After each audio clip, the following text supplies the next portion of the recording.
Legal knowledge को आपको इस तरह से कन्वे करें कि इन चीज़ों से आपको बचने में, लीगल प्रोसीडिंग से आप बच सकें, मामलों का निपटारा आप कोर्ट कचहरी के बाहर कर सकें। आज की सोसाइटी में ये लॉ इतना कॉम्प्लिकेटेड हो चुका है कि वो आम आदमी की पहुंच के बाहर हो चुका है। मैट्रिमोनियल डिस्प्यूट्स हैं वो आजकल के समाज का एक बहुत बड़ा एरिया ऑफ कंसर्न है, जिसमें अगर हमें अपनी सही स्थिति पता हो तो हम अपनी एक्सपेक्टेशंस को लोअर कर सकते हैं। What is the fair living, what are the rigours of married life as the life progresses, तो हमारी एक्सपेक्टेशंस भी चेंज होती रहती हैं। नमस्कार दोस्तों, हमारे चैनल लॉ मैटर्स में आपका हार्दिक स्वागत है। ये हमारा दूसरा चैनल है जो कि वर्ल्डली और मटेरियलिस्टिक चीज़ों के बारे में है। क्योंकि मानव समाज का हर एस्पेक्ट लॉ से जुड़ा हुआ है, इसलिए इस चैनल में मटेरियलिज्म और लॉ का आपको एक गहरा लिंक अनुभव होगा और कैसे इससे, इन मैटर्स से निकल के सेफली आगे जाना, ये आप इस चैनल की चर्चाओं के जरिए जान सकेंगे। हमारा पहला channel the Science Beyond, basically it is about the ephemeral things, about the knowledge which is beyond materialistic things, beyond the things which you can see and feel with your perceptory senses। तो ये contrast channel हमारा है।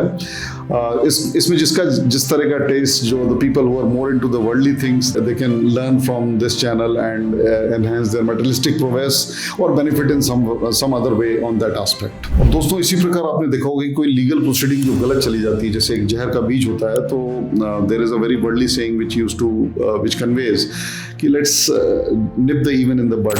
अगर विष का जो बीज है हम उसको ही समाप्त कर दें तो शायद एक बहुत बड़ी दुविधा से, एक बहुत बड़ी परेशानी से हम लाइफ लॉन्ग बच सकते हैं, जो कि बहुत बड़ी होती है। आजकल की डेट में जो एक बड़ी लीगल प्रोसीडिंग्स हैं, ये किसी कैंसर से कम नहीं है। इनसे छुटकारा पाना बड़ा मुश्किल होता जा रहा है। तो कोशिश ये की जाए कि ये इन लीगल प्रोसीडिंग्स से, इस तरह की जो ईविल लीगल प्रोसीडिंग्स हैं, इनसे बच सकें, उनके लूप से बच सकें। क्योंकि आप देखेंगे कि लोअर कोर्ट से हाई कोर्ट से सुप्रीम कोर्ट, इस तरह की प्रोसीडिंग्स वो चलती रहती हैं, as if you are existing. Sometimes one feels कि वो बंदा जो है उसका एग्जिस्टेंस ही पूरा इसीलिए कि वो लीगल प्रोसीडिंग्स को कंटिन्यू कर सके, उसकी बाकी लाइफ जो है वो काफी हद तक रुक जाती है। तो इस तरह की चीजें आपके साथ घटित ना हो, इसके लिए हम ये चाहेंगे कि हम लीगल नॉलेज को आपको इस तरह से कन्वे करें कि इन चीजों से आपको बचने में, लीगल प्रोसीडिंग से आप बच सकें, मामलों का निपटारा आप कोर्ट कचहरी के बाहर कर सकें। आज की सोसाइटी में ये लॉ इतना कॉम्प्लिकेटेड हो चुका है कि वो आम आदमी की पहुंच के बाहर हो चुका है। फॉर एग्जाम्पल, हम इन मुद्दों पर चर्चा करेंगे। टॉलरेंस इन मैट्रिमोनियल लाइफ, कि आपके स्पाउस का कोई पर्टिकुलर बिहेवियर लॉ को किस दृष्टि से उसको देखता है, उसको सही मानता है या गलत, एनोमली और एन ऑफेंस, और it is a minor matrimonial offence. तो इससे हमारी खुद की जो एक्सपेक्टेशंस फ्रॉम लाइफ है वो काफी रियलिस्टिक होती जाती हैं। हालांकि सरकार इस दिशा में और न्यायालय इस दिशा में बहुत काम करते हैं कि उनको पैसिफाई किया जाए और उनको एक लिमिट समझाई जाए कि मैट्रिमोनियल लिमिट्स क्या होती हैं, उसमें राइट्स एंड ड्यूटीज क्या हैं ईच पार्टी के, और whether there is actually a violation by the other party और नॉट। लेकिन इन सबके बावजूद भी एक लूप में हम लोग पड़ जाते हैं। लूप में एक बार पढ़ने के बाद में उस चीज़ से निकलना बहुत मुश्किल हो जाता है। वन प्रोसीडिंग आफ्टर अनदर वो चलता रहता है और कई बार हम अपने स्टेप्स को रिट्रैक्ट करना चाहें तो हम नहीं कर पाते। अभी भी माननीय सुप्रीम कोर्ट की CJI हेडेड बेंच ने एक ऑब्जर्वेशन दिया था कि public believes that the criminal trial is neither free nor fair. तो इसके बहुत सारे प्रयासों के बावजूद भी पब्लिक का बिलीफ क्रिमिनल ट्रायल के फ्री और फेयर होने में नहीं आ रहा। इसी तरह जो सिविल केसेस हैं, जैसे प्रॉपर्टी से रिलेटेड मुद्दे हैं, सिविल डिस्प्यूट्स हैं, बिजनेस रिलेटेड हैं, मनी से रिलेटेड हैं, इनहेरिटेंस है, ये इन सभी मुद्दों पर भी पब्लिक का ये मानना है कि अगर मान लीजिए दादा केस करता है तो शायद पोते के टाइम में अगर वो केस डिसाइड हो जाए तो वो मान लेते हैं कि हाँ इसमें जस्टिस हो गया। So that is the extent of delay. So हम इस चैनल में कुछ इस तरह के नुक्ते या कुछ इस तरह की बातें डिस्कस करेंगे। कोई भी सिविल डिस्प्यूट या कोई भी क्रिमिनल डिस्प्यूट एक एडवांस स्टेज तक ना जाए और उसका निपटारा पहले ही हम समझदारी के साथ, चाहे हम अपनी पोजीशन को सही उसका आकलन करके, whether we know it by our own self कि इस केस में हमने आगे बढ़ना है कि नहीं। मान लीजिए आपका कोई इनहेरिटेंस डिस्प्यूट है या जो विल है, अगर आप समय रहते करते हैं तो आपकी प्रॉपर्टी आपकी अगली जनरेशन को without dispute, without any entanglement with the civil authorities, या मान लीजिए आपको उनको किसी इनहेरिटेंस के तहत अगर प्रॉपर्टी अपने नाम करवानी है आपकी अगली जनरेशन में, तो उसमें उनको कम से कम दिक्कत हो। इस तरह के मुद्दे, चेक बाउंस से रिलेटेड केसेस, सिमिलरली जो आप कॉन्ट्रैक्ट करते हैं बिटवीन लैंडलॉर्ड एंड टेनेंट, या किसी भी तरह का बिजनेस कॉन्ट्रैक्ट करते हैं, तो उसके अंदर देयर आर सर्टेन गाइडलाइंस या सर्टेन उसके सेफगार्ड्स होते हैं। उन सेफगार्ड्स को आप हमारी चर्चाओं के जरिए जानेंगे, और उनके चलते क्या होता है कि जैसे अब आप देखेंगे कि मान लीजिए कोई भी आदमी है, तो कोई जाके let's say somebody is a boxer, so he will not like to go and fight with a boxer like Mike Tyson something. So if you are legally strong on any contract, you would realize that those contracts do not reach a litigation stage. Similarly, अगर एक कोई clear will करी हुई होती है, वो property झगड़े में नहीं पड़ती। इसी प्रकार जो इनहेरिटेंस के राइट्स हैं, अगर सही पता होते हैं, तो लोगों को पता होता है कि हो सकता है मेरी नजरिए में मेरा 60% शेयर बनता है, तो अगर मुझे 55 मिल रहा है, yet I am able to avoid the litigation, तो it is the real wisdom lies in avoiding that litigation and moving on in life.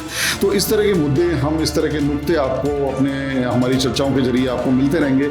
इसके अतिरिक्त हम जुडिशियल सिस्टम के ऊपर भी, जिन लोगों के इंटरेस्ट जो हैं वो काफ़ी डीप है इस फील्ड में, उनके लिए भी उनके लिए भी मेंटल टिकलिंग के लिए हम ये सिस्टम डिस्कस करेंगे कि जो जुडिशरी के अपॉइंटमेंट सिस्टम है वो किस तरह से सही है या गलत है, उसके क्या स्ट्रॉन्ग पॉइंट्स हैं, क्या उसके वीक पॉइंट्स हैं, what are the pits and falls of the existing systems and how these systems are affecting our life personally, because law से कोई भी अछूता नहीं रहता। तो ये इसका शायद हमें लगता होगा जी मुझे किसी कॉमन आदमी को क्या मतलब कि एक हाई कोर्ट जज अपॉइंट हो रहे हैं या सुप्रीम कोर्ट में एलिवेशन हो रहा है या CGI कौन बन रहे थे, लेकिन ऐसा नहीं होता। जो इतने बड़े बड़े ओहदे होते हैं, इतने बड़े बड़े पद होते हैं, इनका इन्फ्लुएंस आपकी लाइफ में ज़रूर टच करता है। किस तरह उनकी पर्सनालिटी, उनका जो आइडियोलॉजी है, उनकी जो थॉट प्रोसेस है, या जो उनका बैकग्राउंड है, इन सब चीज़ों का प्रभाव बहुत बड़े स्केल पे पड़ता है। जितना बड़ा पेड़ होता है, उस पेड़ की हद में या उसकी जद में बहुत सारे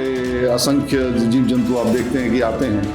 सो उसी प्रकार ये जो बड़े बड़े कॉन्स्टिट्यूशनल अपॉइंटमेंट्स होते हैं नेशनल लेवल के, इनका क्या असर पड़ता है और इनके सिलेक्शन में या इनके जो कार्यशैली है उसमें किस तरह की कमियां हैं। इसी प्रकार जो सुप्रीम कोर्ट का एक मोटो है, यतः धर्मो ततोस जया, तो ये इस मोटो को एक्चुअली रियलाइज करने के लिए, इसको जीवंत करने के लिए, इसको प्रैक्टिकली जीने के लिए अपने लीगल सिस्टम में क्या हमारा प्रेजेंट लीगल सिस्टम इसमें खरे उतर पा रहा है, ये सभी चर्चाएं हम करेंगे। इस वीडियो को लंबा ना करते हुए मैं आपसे यही कहूँगा कि हमारे जो सब्सक्राइबर्स हैं इस चैनल से जुड़ें, और उनको हम उनके इंडिविजुअल क्वेश्चंस भी तरह तरह समय समय पर एड्रेस करेंगे, जितना समय परमिट करता है, और उसको हम उनकी आइडेंटिटी कोशिश करेंगे छुपाए रख के, and then we will try to share those knowledge from the practical life की इस तरह के इंस्टांसेस हैं। इसके अलावा जो मैट्रिमोनियल डिस्प्यूट्स हैं वो आजकल के समाज का एक बहुत बड़ा एरिया ऑफ कंसर्न है, जिसमें अगर हमें अपनी सही स्थिति पता हो तो हम अपनी एक्सपेक्टेशंस को लोअर कर सकते हैं। What is the